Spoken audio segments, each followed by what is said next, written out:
దేవుని నామానికి వందనాలండి. నేను యెషయా గ్రంథం 33వ అధ్యాయం నుండి 1-2 వచనములు మరియు 21 నుండి 24 వచనముల వరకు చదువుతున్నాను.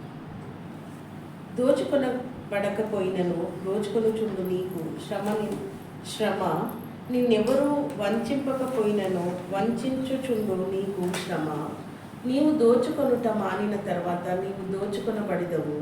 నీవు వంచుట ముగించిన తర్వాత జనులు నిన్ను వంచెదరు.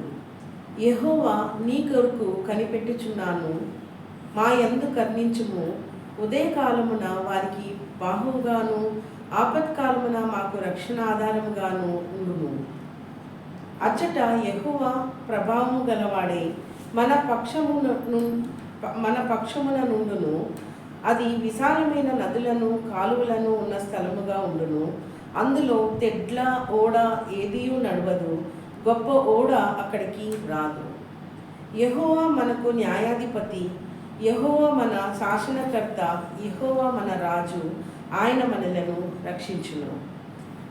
నీ ఓడ త్రాళ్ళు వదిలిపోయెను, ఓడవారు తమ కొయ్యి అడుగును దిట్టపరచరు, చాపను విప్పి పట్టరు. కాగా విస్తారమైన దోపుడు సొమ్ము విభాగింపబడును, కుంటివారి దోపుడు సొమ్ము పంచుకొందురు.